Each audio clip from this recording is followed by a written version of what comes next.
Hello दोस्तों, welcome to my channel. मेरा नाम है CMS संदीप और आज हम डिस्कस करेंगे ANF1 फॉर्म के बारे में। आप ये फॉर्म कहाँ से डाउनलोड कर सकते हैं और इस फॉर्म में आपको क्या क्या फिल करना है उसके बारे में हम डिस्कस करेंगे। सबसे पहला क्वेश्चन आ जाता है कि हम ये ANF1 फॉर्म कहाँ से डाउनलोड कर सकते हैं। आप ये फॉर्म DGFT की वेबसाइट पर जब जाएंगे तो आपको वहाँ पर एक साइट मैप लिखा हुआ दिखाई पड़ेगा। आप उस पर क्लिक कीजिए।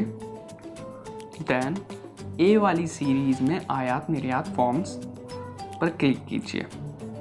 वहाँ पर आपको सारे फॉर्म्स मिल जाएंगे। सबसे पहले नंबर पे हमारा आ जाएगा ANF1, तो वहाँ से आप डाउनलोड कर लीजिए। ठीक है, नेक्स्ट आ जाता है हमें इसमें क्या क्या भरना होता है। ANF1 क्या होता है? Profile of importer exporter.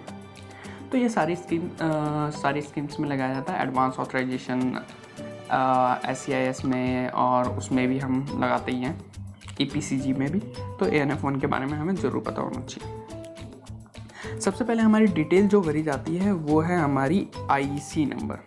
तो IC नंबर होना ज़रूरी होता है। अगर आप इंपोर्ट या एक्सपोर्ट कर रहे हैं तो IC number, importer exporter code होना ज़रूरी होता है, वो आप डालेंगे।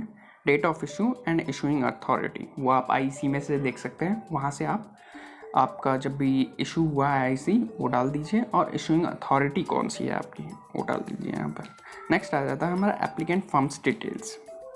ठीक है, नेम ऑफ एंटिटी, एंटिटी का क्या नाम है। मान लीजिए एग्जांपल देता हूँ मैं, एप्पल। अगर एप्पल कंपनी का नाम है तो एप्पल कंपनी का नाम आ गया। Address, registered office in case of companies and head office in case of others.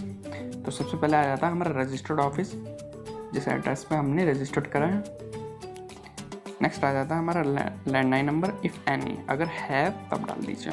Mobile number, email address और वेबसाइट एड्रेस, इन दोनों में से कोई एक भी। नेचर ऑफ कंसर्न, प्रोप्राइटरशिप है, पार्टनरशिप फर्म है, या लिमिटेड लाइबिलिटी पार्टनरशिप है, प्राइवेट लिमिटेड है, पब्लिक लिमिटेड है, या गवर्नमेंट अंडरटेकिंग है। जो भी है आपकी फर्म वो उसके बारे में आप डिटेल डाल सकते हैं।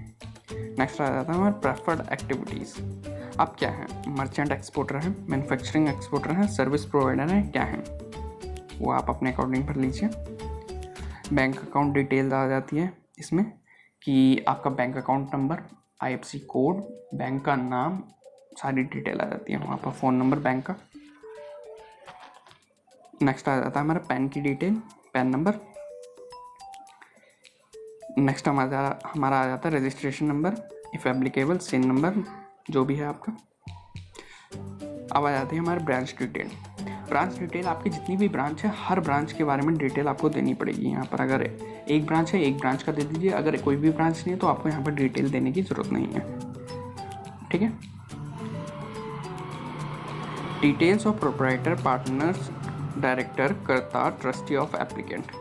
अब यहाँ पर आ जाएगी जैसी भी, मतलब अगर आपकी पार्टनरशिप फर्म है तो पार्टनर की डिटेल आ जाएगी, अगर प्रोप्राइटरशिप है तो प्रोप्राइटर की डिटेल आ जाएगी, अगर कंपनी है तो डायरेक्टर की डिटेल्स आ जाएगी, HUF है तो कर्ता की डिटेल आ जाएगी।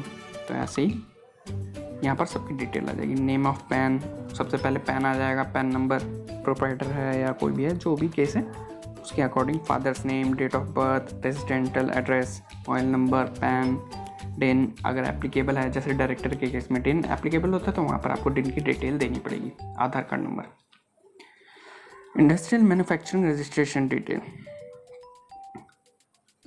ये भी आपको भरना पड़ता है। मैन्युफैक्चरिंग रजिस्ट्रेशन नंबर होता है मोस्टली केस में। डेट ऑफ इशूइंग वैलिडिटी और इशूइंग अथॉरिटी, उसकी डिटेल भर दीजिए। नेक्स्ट आ जाता है हमारा सर्विस टैक्स रजिस्ट्रेशन। इसकी जगह पे आप GST की डिटेल भर सकते हैं। सर्विस टैक्स अगर आपके पास है तो ठीक है, नहीं है तो कोई बात नहीं। RCMC डिटेल, जैसा कि आपको पता है, आपको RCMC मतलब मेंबर बनना पड़ता है, काउंसिल मेंबर का, काउंसिल का आपको मेंबर बनना पड़ता है। अगर आप कोई भी स्कीम, एक्सपोर्ट प्रमोशन स्कीम के लिए अप्लाई कर रहे हैं तो आपको RCMC लेनी पड़ती है। तो RCMC नंबर आ जाता है, इशूइंग अथॉरिटी आ जाती है, और डेट ऑफ इशू और वैलिडिटी आपकी RCMC वैलिड होनी चाहिए। अगर जिस भी टाइम पे आप स्कीम ले रहे हैं तो आपकी RCMC होना वैलिड ज़रूरी होता है। तो ये अपडेटेड यहाँ पर आएगी RCMC की डिटेल। स्टेटस होल्डर, अगर आप स्टेटस होल्डर हैं तो उस पर क्लिक कीजिए और उसकी स्टेट डिटेल डाल दीजिए। नेक्स्ट आ जाता है हमारा सेंट्रल एक्साइज रजिस्ट्रेशन नंबर। अगर आपका एक्साइज में रजिस्ट्रेशन है तो इस एक्साइज की डिटेल डालिए, अगर वैट में रजिस्ट्रेशन तो वैट की भी डिटेल डालिए। नेक्स्ट आ जाता है हमारा टर्नओवर डिटेल्स, पिछले 3 साल की टर्नओवर डिटेल। जैसे कि हमारा ये चल रहा है 2021, तो हमारा 1920, 18-19, 17-18 की डिटेल आ जाएगी यहाँ पर। एनुअल डोमेस्टिक टर्नओवर जितनी आपने इंडिया के अंदर ही करी है, एनुअल एक्सपोर्ट टर्नओवर जितनी आपने एक्सपोर्ट करी है टर्नओवर, वो डिटेल आ जाएगी राइट कॉलम में। और ये है डिक्लेरेशन आप पढ़ लीजिए, और मतलब आप ये सारी डिक्लेरेशन है कि आपने ये सारी जो डिटेल वगैरह भरी है वो ठीक भरी है, और इसके बारे में सारी चीज़ें आप ठीक लिखी हैं। आप अपनी प्लेस डाल दीजिए, जैसे कि आपकी अगर प्लेस दिल्ली है तो आप दिल्ली डाल दीजिए।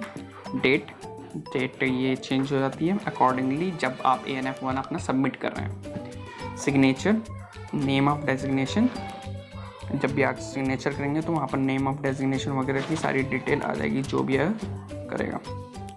ठीक है, ये था हमारा ANF1। ऐसे ही मैं सारे फॉर्म्स के बारे में डिस्कस करूँगा इस प्लेलिस्ट में, तो लाइक कीजिए, सब्सक्राइब कीजिए, शेयर कीजिए। Thank you for watching this video. मेरा नाम है CMA Sandeep. Thank you for watching.